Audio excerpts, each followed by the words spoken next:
విషయానికి ఆనందం వ్యక్తం చేస్తూ ఉన్నాను. రెండవది, గ్రామ పంచాయతీలు, పంచాయతీరాజ్ వ్యవస్థ ఏర్పడిన తర్వాత అనేకమైనటువంటి సంస్కరణలు జరిగాయి. 1959 నుండి మొన్నటి వరకు 73వ రాజ్యాంగ సవరణ వరకు, బలవంతరాయ్ మెహతా కమిషన్ సమావేశం నుంచి 73వ రాజ్యాంగ సవరణ వరకు. కానీ స్వయం సమృద్ధి జరగలేదనేటువంటి కారణంలో ఇంకొక సంస్కరణ మన రాష్ట్రంలో జరిగింది. అది సెక్రటేరియట్ వ్యవస్థ రూపకల్పన.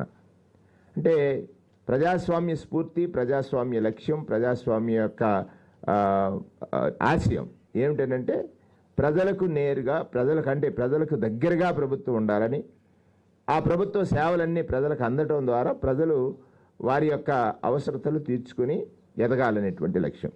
ఆ లక్ష్యంలో భాగంగా మనం ఏర్పాటు చేసుకున్నటువంటి గ్రామ పంచాయతీల్లో ప్రతి పంచాయతీలోనూ సెక్రటరీ అంటే సచివాలయ సిబ్బందితో పాటు ఒక సెక్రటరీ ఉండాలనేటువంటిది 500 జనాభా లోపు ఉన్నటువంటి సెక్రటేరియట్లు తప్ప మిగతా అన్నిటికీ కూడా అన్ని సెక్రటేరియట్లోనూ క్లాస్ ఫిఫ్త్ గ్రేడ్ ఫిఫ్త్ సెక్రటరీలు నియమించాలనేటువంటి ఆలోచన ప్రభుత్వం చేసింది. దానిలో భాగంగా 14,989 సెక్రటేరియట్లు ఉంటే, సచివాలయాలు ఉంటే 13,171 పంచాయతీలకి 13,171 పంచాయతీలకి 500 జనాభా మించి ఉన్న 13,171 పంచాయతీలకు సెక్రటేరియట్స్ గ్రేడ్ ఫిఫ్త్ సెక్రటరీని నియమించడం జరిగింది. ఇది ఒక గొప్ప అచీవ్మెంట్ పరిపాలన. ఇది పంచాయతీరాజ్ వ్యవస్థలో, గ్రామీణ పరిపాలన వ్యవస్థలో ఒక సంస్కరణ జరిగింది. ముఖ్యమంత్రి జగన్మోహన్ రెడ్డి గారు తీసుకున్నటువంటి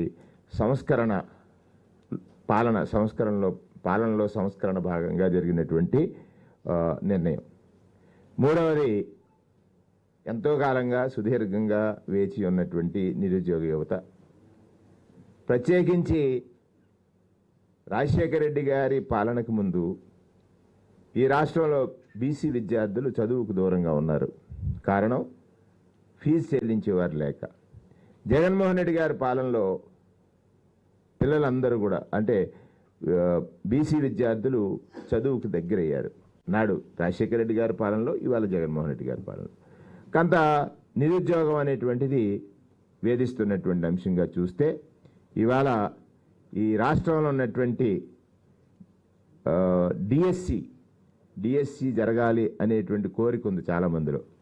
వారందరికీ శుభవార్త ఇవాళ కేబినెట్లో మంత్రిమండలి ఆమోదించింది. మెగా డిఎస్సి నిర్వహించాలని, మెగా డిఎస్సి నిరుద్యోగ యువతకు ఒక శుభవార్త. మెగా డిఎస్సి రాష్ట్రంలో ఉపాధ్యాయ పోస్టులు భర్తీ చేయాలన్నటువంటి కీలక నిర్ణయానికి మంత్రిమండలి ఆమోదం తెలియజేసింది. డిఎస్సి 2024 ద్వారా రాష్ట్ర వ్యాప్తంగా పాఠశాల విద్యాశాఖ, గిరిజన సంక్షేమ శాఖ, సాంఘిక సంక్షేమ శాఖ, బీసీ సంక్షేమ శాఖ పరిధిలో ఉన్నటువంటి పాఠశాలల్లో 6,100 పోస్టుల భర్తీకి మంత్రిమండలి ఆమోదం తెలియజేసింది. ఇది ఈ రాష్ట్రంలో ఉన్నటువంటి ఎవరైతే ఉపాధ్యాయ వృత్తిని ఫ్యాషన్గా ఎంచుకుని ఉపాధ్యాయ వృత్తిలో ఎంటర్ అవ్వాలనుకున్నారో వారందరికీ కూడా జరిగిన ఒక గొప్ప శుభవార్తగానే మంత్రిమండలి ఈరోజు ఆమోదం తెలియజేసింది. ప్రభుత్వం ఏర్పడిన తర్వాత 2019 నుండి ఒక విద్యారంగంలోనే 14,219 పోస్టులు ఈ ప్రభుత్వం నియామకం చేసింది. 14,219 పోస్టుల్ని ఈ ప్రభుత్వం నియామకం చేసింది. సబ్జెక్ట్ టీచర్లు కాన్సెప్ట్ దృష్ట్యా ఏర్పడినటువంటి 7,761 పోస్టులు దీంట్లో భాగంగా భర్తీ చేసింది ప్రభుత్వం ఆనాడి గతంలో జరిగినటువంటి దాంట్లో. దీనికి అర్హత 42 ఏళ్ళు.